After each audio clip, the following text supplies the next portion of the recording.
Any kind of dilly-dallying, that's the government. Any kind of pussyfooting, that's the government.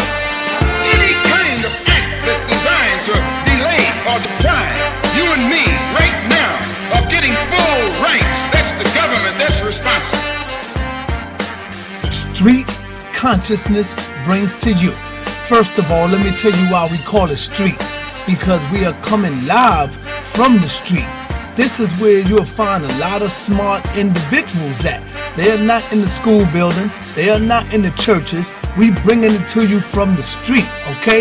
So now, street consciousness brings to you my brother Umar. Me and brother Umar was at Malcolm X Audubon Ballroom where he gave his last speech and took his last breath. Brother Umar Abdullah Johnson gave a powerful speech. I suppose the spirit of Malcolm was in that man. Check out what I'm talking about. Pleasure to be here. And it's a pleasure to be in the place where Brother Malcolm breathed his last. You have to ask yourself, how much longer will it take? How much longer will we wait? What exactly is keeping us so inactive? Some people say it's because we have the wrong religion. Some people say it's because we don't have enough information. Some people say that we have to wait on the universe to actually make us wake up. And I say that if you're waiting for one of those three rationales to actually manifest itself, by the time you realize that none of those three things account for why you're in the situation you're in, you'll be long gone. Nowhere in history can you find a race of people who were saved because angels came down from heaven. Nowhere in history will you find a race of people who were saved just because they had enough information. In fact, I would argue that we are too smart for our own damn good. We know a lot of this and we know a lot of that, but we still don't have any institutions and we still don't have any industries. Any race of people that's mighty, any race of people that's bold, any race of people that gets respect have two things. They have institutions to sustain them and industries to finance them. Everybody has that except black people. We don't have the right eye, which is institutions, and we don't have the left eye, which is industries. And we're not doing anything significant to get them. People say, why is it that so many black males are going to prison? Why is it that so many of our teenage girls are getting pregnant? You know why? Because they don't have anything better to do. People ask me all the time, what exactly is the school district doing, Brother Umar? You're a psychologist, you test our kids for special education. If they're not preparing them for success, then what exactly are they doing? I mean, after all, you have to go to school for 180 days. You're required to go to school for 12 years, unless your parents signs you out or you homeschool. So what exactly are they teaching our children?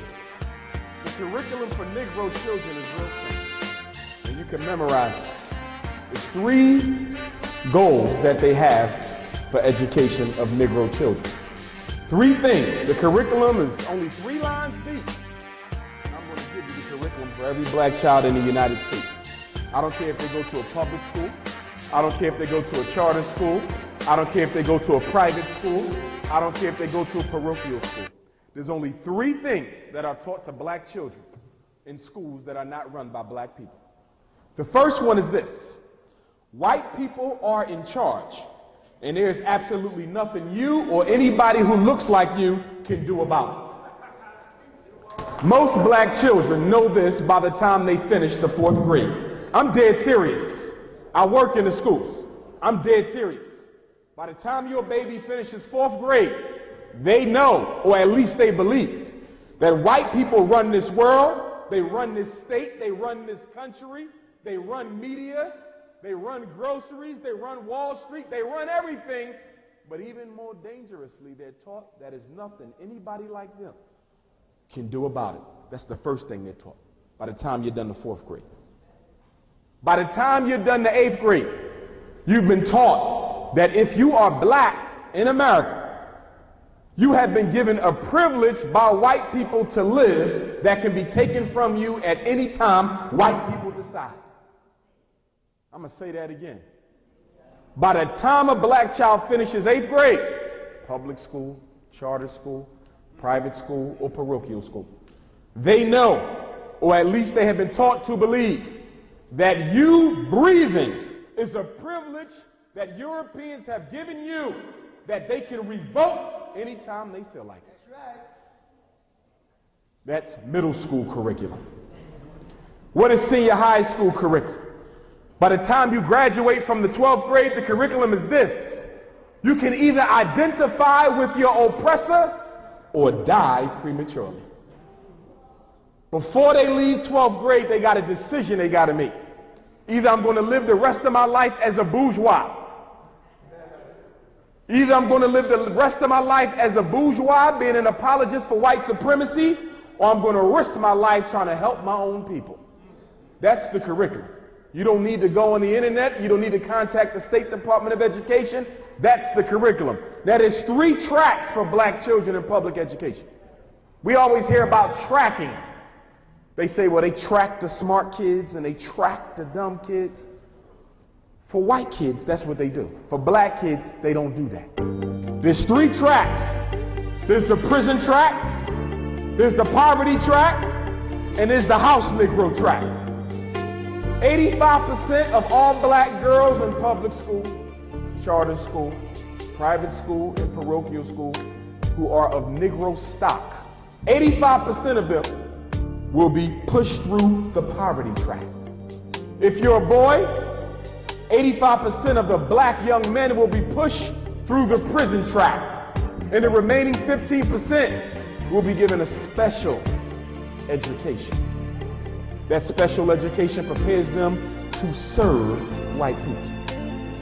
President Obama, Condoleezza Rice, Clarence Thomas, the Negroes on your school board committee, the black folk on Wall Street, they are trained and conditioned to do what? Use your genius, not for the benefit of those who look like you, but for the benefit of those who can't stand you. That's the track.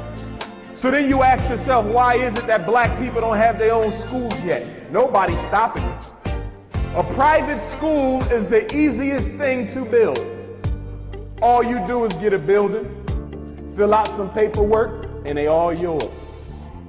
But the reason why we don't waste time building private schools for black children anymore is because, truth be told, we really don't care too much more for our children than white people do.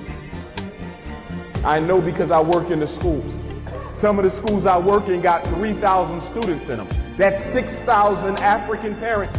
And on back to school night, and I know because I'm normally the speaker at a lot of them, guess how many parents show up out of 6,000? You'd be lucky if you get 16. This I know.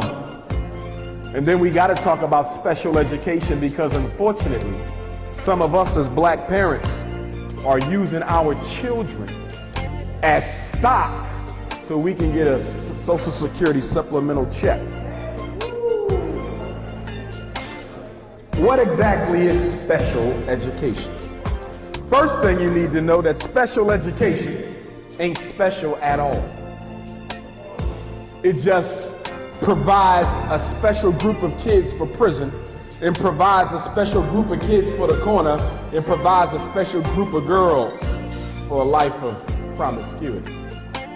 Special education is a compromise. I want you to understand this, because you're not going to read this in any book, and no Negro educator is going to teach you this. In the 1970s, as you know, white folks was up in arms because the federal government finally decided that they was going to have to integrate their schools. Y'all remember that? In 1963, the Civil Rights Bill came out and said you couldn't segregate no more. Public accommodations, public schools, public services. But the white folks said we still not going to do it. In 1954, 10 years before that, Brown versus Board of Education, the Supreme Court said what? You can't use race as a factor in education. So in the early 1970s, the federal government said, we got an idea. We got a way we can get white school districts to accept black children. And they said, what if we told them that once you take these black children in, we'll allow you to resegregate them. You can't say it's because they're black. you're going to have to use some other reason. So we're going to give you a couple of reasons you can use. One reason is mild mental retardation. Another reason is emotional disturbance. A third reason is specific learning disability. And in the past 50 years, we got a new reason. It's called absence of daddy from the home disorder. And through these reasons, we're going to get white school districts to accept black children because we're going to let them resegregate them from the white kids once they get there. And then somebody said, but hold on, that's not enough because the white districts don't want the black kids in there, period, integrated or segregated. So the fact you let them resegregate doesn't help anything because right now they don't have them there at all. So they said, what are you going to do about that? And they said, we got an idea. What if we let them resegregate and then give them extra money for every black child they resegregate? In fact, we're going to give them $7,000 for every black kid they resegregate. So now you get the best of both worlds because now they're out of your way and you're getting paid for keeping them out of your way. That's what special education is, black people. It's a compromise between the federal government and the white school districts of America to influence them to accept black children they don't want, as long as they'll take the extra money. And that's what we got. And through special education, more black boys are being thrown in jail. Through special education, more black boys are dropping out of school. Through special education, our black girls are graduating and many of them can hardly write their name after 12th grade. This is what's going on. But the black community is doing nothing about it. And so you wonder why your children don't respect you anymore. They say they don't hold the doors for their elders. They talk back to their mother. They curse out their father in front of the principal. If I would have done that, I would have got my neck. So what is it about this generation of black children that allows them to be so nasty and arrogant and disrespectful? It's because it is within the nature of a child to dislike anybody who's related to them, who's supposed to be looking out for their best interest, but chooses not to do so. The violence in the black community is our own karma coming back to us. What our children are doing in the streets is our own karma coming back to us. I was at a meeting. I did a conference for dropouts at a certain school district in Philadelphia. They said, we want to bring you in and we want you to spend a whole day with the kids who do nothing but walk the halls.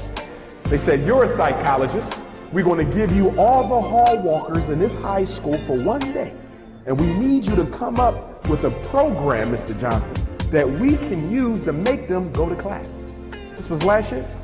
You know what one of the young men said to me? He said, you know why we don't go to class and why we don't come to school and why we could care less about graduating? It's because we know when we're done, there's absolutely nothing waiting for us afterwards. He said, oh yeah, my uncle has a master's degree and he's unemployed, been looking for work for 2 years. Everybody in my family got a bachelor's degree and they don't make any more money than the brother working down the street at the grocery store. Go to school for what? There's absolutely no benefit at the end of it. See, the reason why we are not on the same page with our children is because the children see things as they are. And we're seeing things as we would like for them to be. Family, if it's the last thing you do, bring this brother Umar Abdullah Johnson into your town. There's a lot of children that need to hear this brother. There's a lot of sisters out there that need to hear this brother. There's a lot of brothers out there who need to listen to this brother. Alright, here's the contact number. Call him, contact him, bring him in. I mean, I'm quite sure he's not like a lot of the metaphysical Negroes that's out there that wanna charge you an arm and a leg just to fucking talk. Umar Abdullah Johnson is not like that.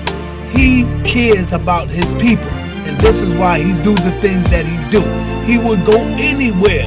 All you got to do is bring him in. I don't give a damn how much it costs. I tell you one thing, it don't cost too much, brothers and sisters. Just give that brother a call. Here's the contact number. Give him a shout out. Peace and black power. Let him know you appreciate it.